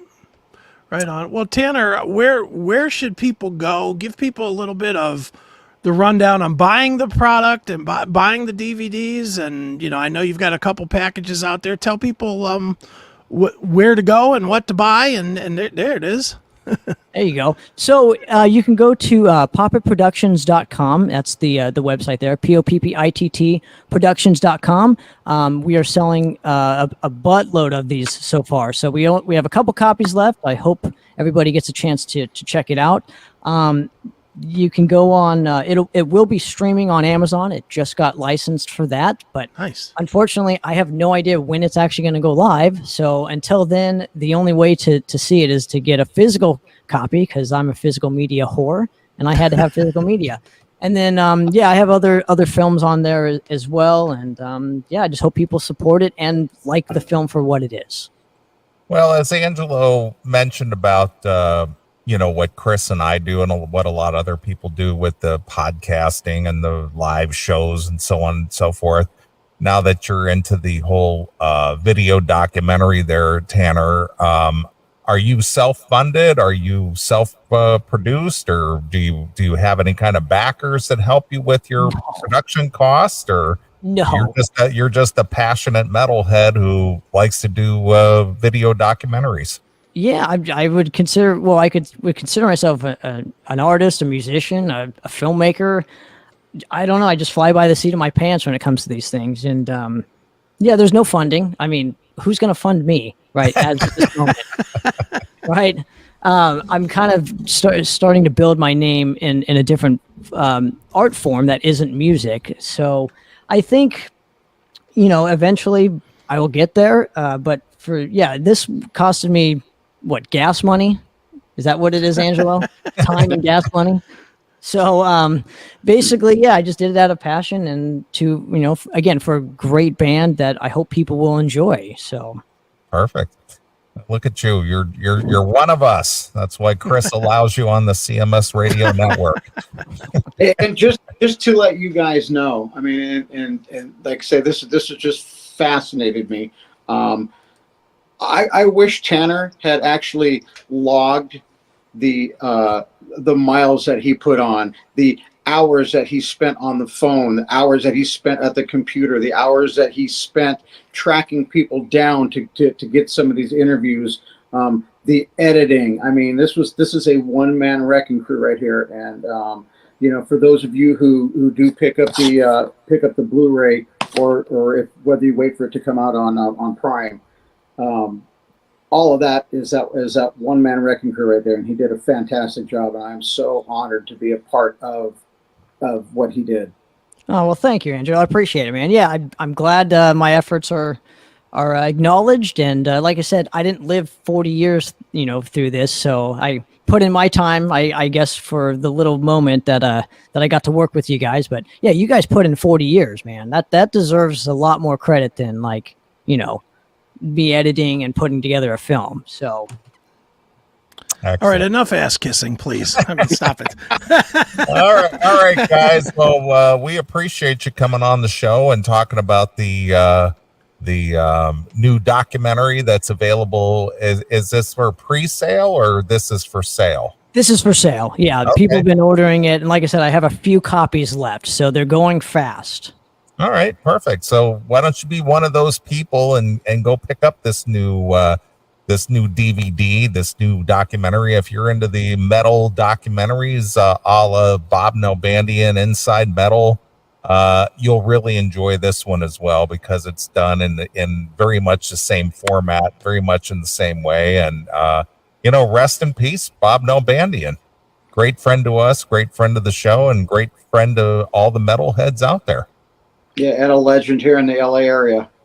Yep, absolutely. Right on. All right, guys. Well, again, I appreciate you taking a few minutes and being part of the show. And since we're talking about Heretic, they had a EP out, which kind of kicked off the whole thing. It's called Torture Knows No Boundary. And I thought I would play Whitechapel to take us out of this interview. So what do you think about that? I love it. Thanks so much again for having us, and really appreciate it, man. Thanks so much.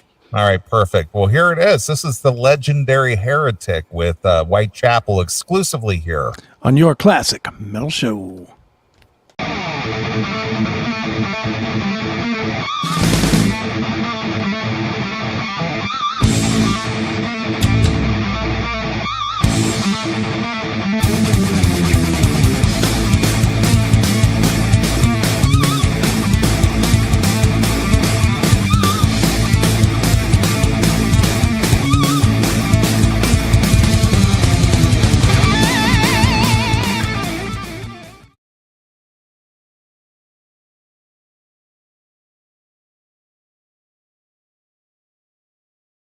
Charlie Kendall's Metal Shop is now available on demand.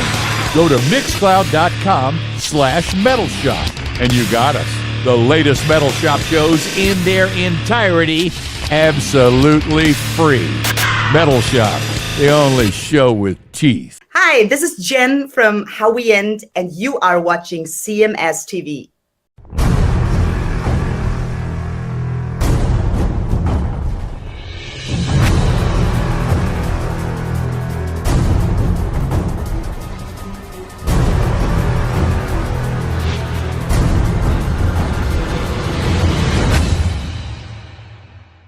From the 1997 release Impact, the name of the band is called Velocity, and the tune is called She's Been Around. That one going up by request to Paul Miles checking in. He says, could you play She's Been Around by the band Velocity? Definitely a favorite for all the feminists out there. Okay. Hail and kill. Well, thank you. And just before that, we heard Shotgun Mistress. Are you familiar? Never heard of them. The tune is called Welcome to the Fight. That one goes out by request to Dude Bro.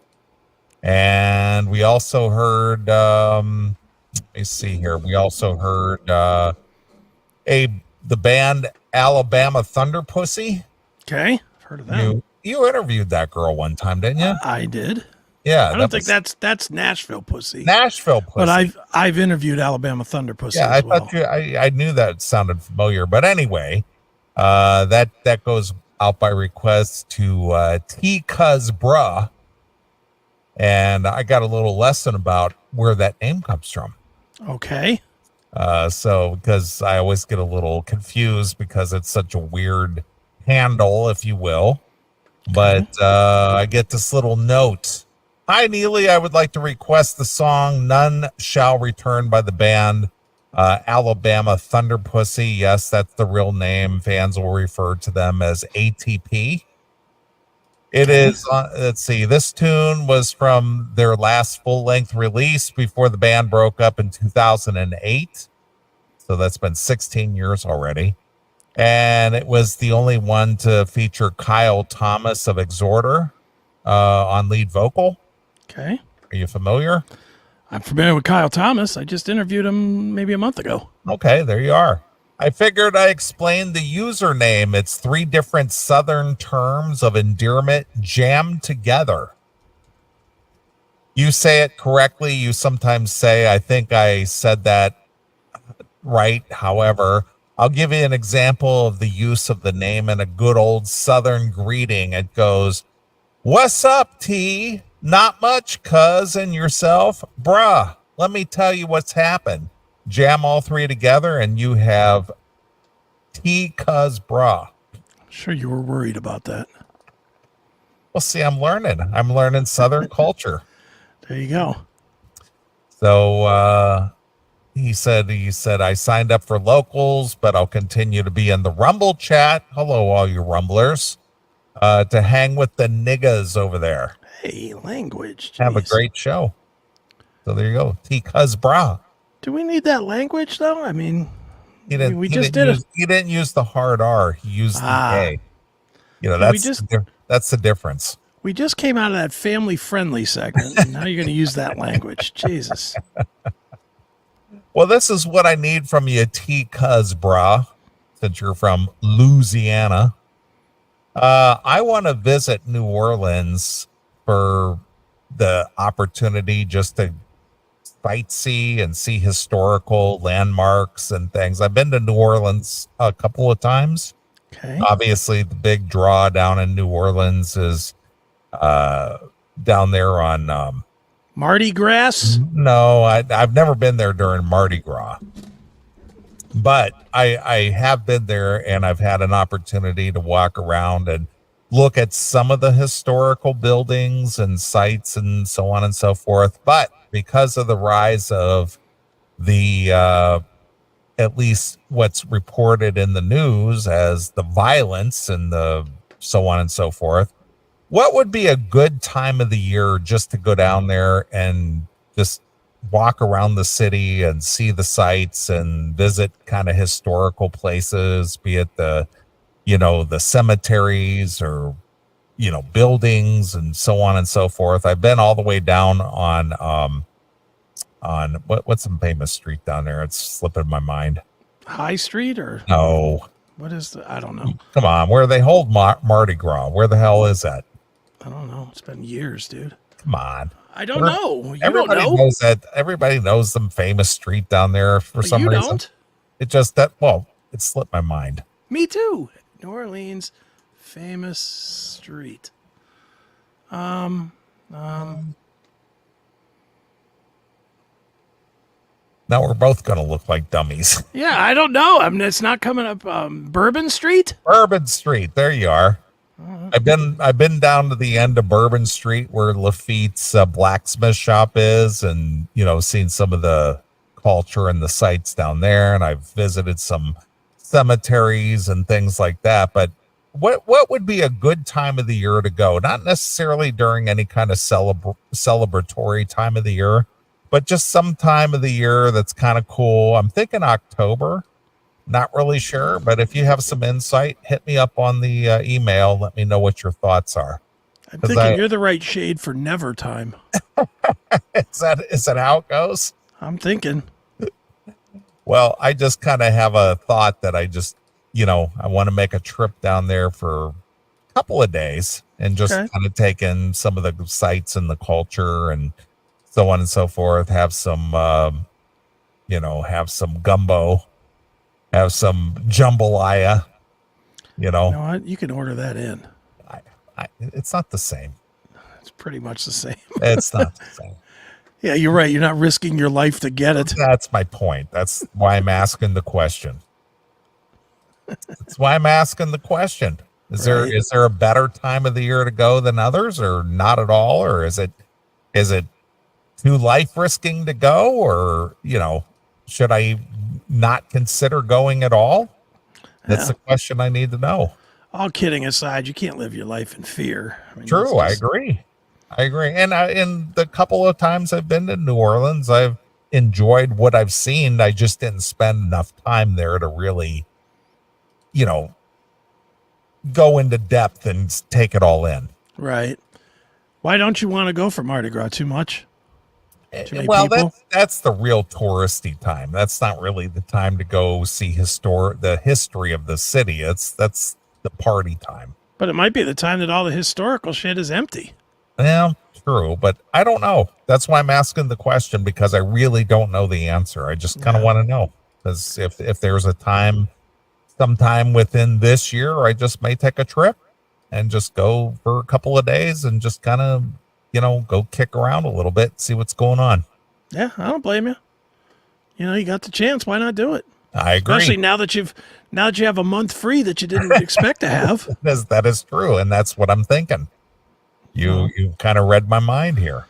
Got that little extra time now with a certain tour that didn't happen. Exactly. Exactly. So, all right. So if you got some insight there, T-Cuz Bra, just hit me up and let me know. There you go. All right. So what do you have? Anything in particular? Go ahead and take it for this one because I'm still processing video and shit, but I can listen and follow along here. All right. So I don't know if you saw it. I had texted you over some video. People are using the AI now. They're getting really good about using this AI stuff. Mm-hmm. Now they're making songs that sound like they could have been made in the 60s and the 70s. Sure. But they're making it with ridiculous subject material. Right. And I just got hooked on watching a shit ton of them.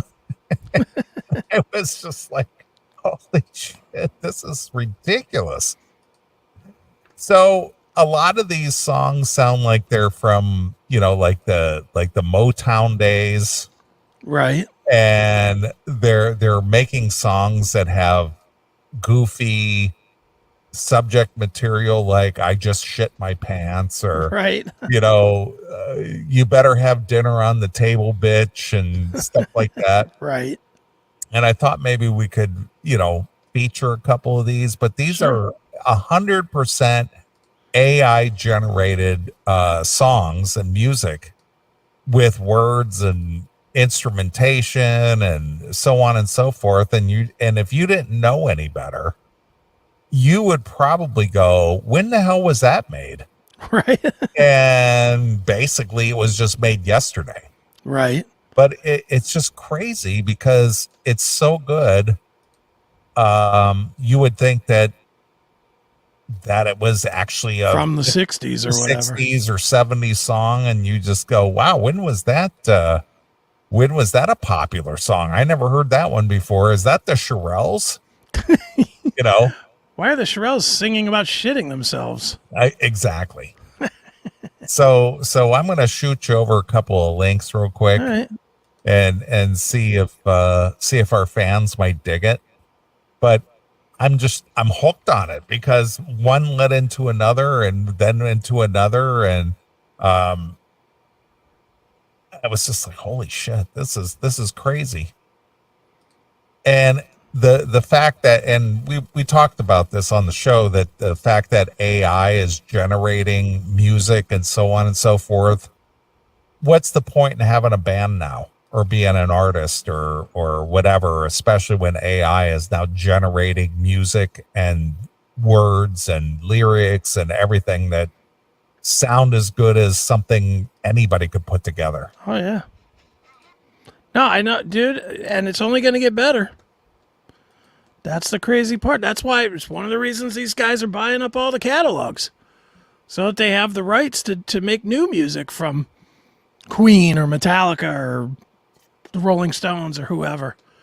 You're going to see albums from these classic bands forever. They're going to call it the Rolling Stones, but it's going to be something generated today. I agree. All right, well, here's one. Ann Sylvia sings Eat My Ass. Eat My Ass. I don't remember Ann Sylvia, do you? No, this is all made up. Everything is made Ann up. Sylvia not a real person? No. I thought she was a real person, but it's everything is made up. It's all phony. It's fake. Okay. Oh, boy. All right, well, let's hear what she's singing. Let's check her out. I haven't seen you in a while. I wonder what you've been up to. You still have that gay style, and they say you sniff glue, but you fucking like to eat my ass tonight. Do you enjoy the rectal delight? Let's do some LSD. We can feel so free. Would you fucking like to eat my ass tonight? Do you enjoy the rectal delight? Let's do some LSD. We can feel so free. I'm singing right along. It's like, do you enjoy the rectal delight? Yeah. Eat my ass. Won't you eat my ass tonight? Don't you enjoy that rectal delight? Oh, this is fantastic. Way to go, AI. All right, let's play more of this. That's fantastic. Here we go. I don't want to be fisted by some stranger, mister. I'd rather have my chocolate star eaten by my half-sister. Would you fucking like to eat my ass tonight? Do you enjoy the rectal delight? Oh, yeah. Let's do some LSD. We can feel so free. Would you fucking like to eat my ass tonight? Do you enjoy the rectal delight? Let's do some LSD. We can feel so free. Would you fucking like to eat my ass tonight? Do you enjoy the rectal delight? Let's do some LSD. We can feel so free. Cha-cha-cha. That is fucking so fun. I mean, would you not know if that was just like an actual song from the? No, I didn't know. Even looking at it, I didn't know. I mean, it's crazy. Good point, J-Rad. Good point. Rectal delight is a vast improvement over baking juice. Right. It is. Yeah.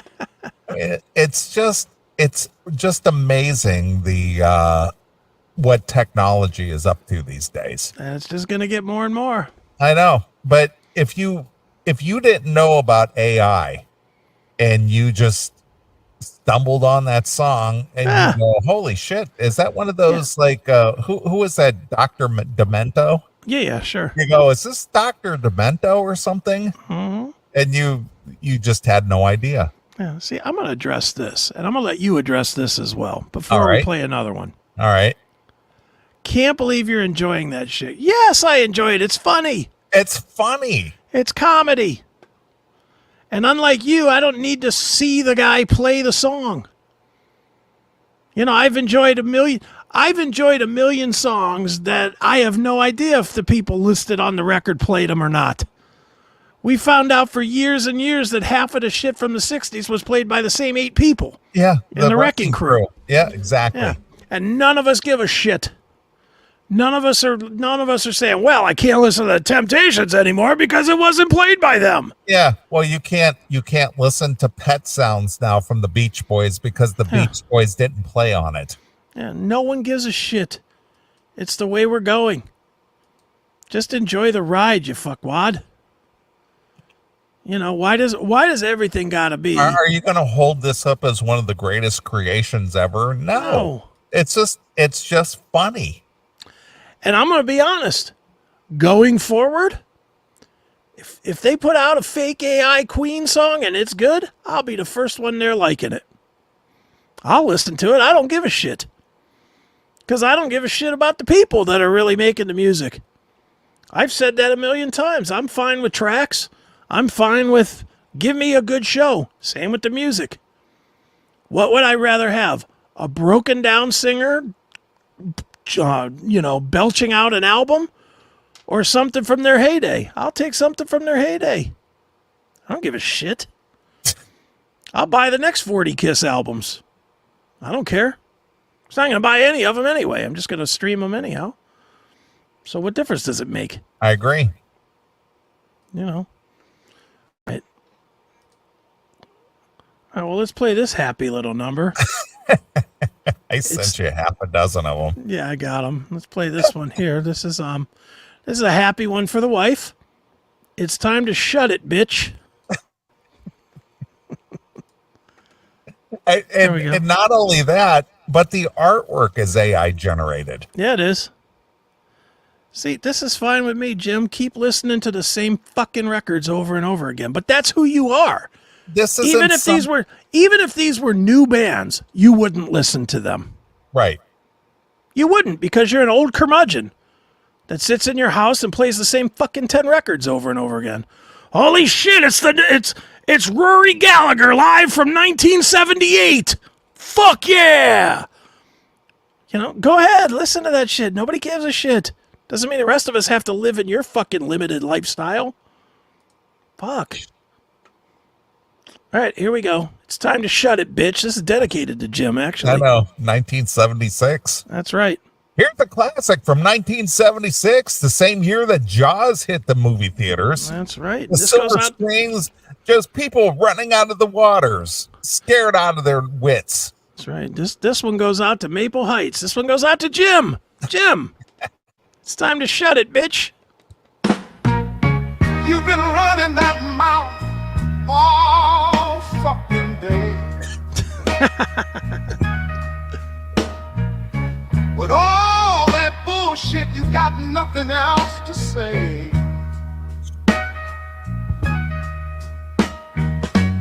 Bitch, I'm gonna make you understand. I'm gonna slap you with the back of my ring hand. Shut it, bitch. Oh, you gotta shut it, mouthy bitch. What time is it? It's time to fucking shut it, bitch. I'm gonna make it stay. With all your bitching and moaning, you don't hear a fucking thing. My eyes are cloudy and my hair is turning white.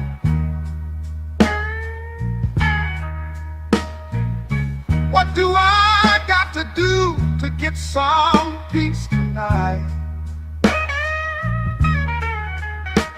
It's like you don't sleep and my blood pressure is soaring high. Like it.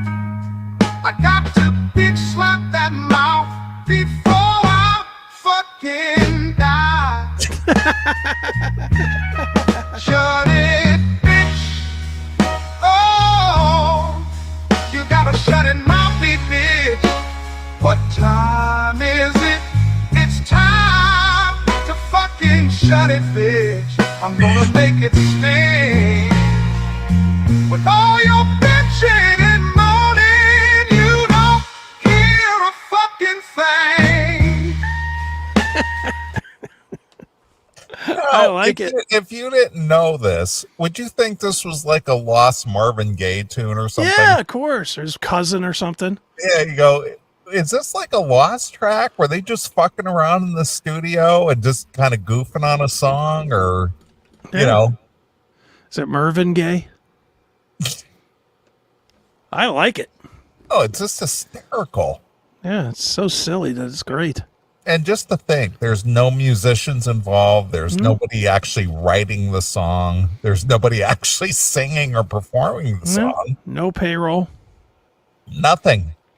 Yeah, I can't wait till they get some of these bands that they've bought catalogs from and start releasing new Led Zeppelin stuff or new Rolling Stones or whatever. I'm first. But not only that, I love the AI generated artwork. Oh yeah, that's fucking hysterical. Whoever's doing it, they're good at doing it too. Because to get stuff that detailed and not have it be all fucked up, that's an art. It's all about the description. I've messed with the AI art, man. It's hard. Yeah, it's hard to find the right descriptions. Look at those 1970s suits with the big lapels and the vests, you know, and the hairstyles. Yeah, I mean it's a lot of description went into this stuff.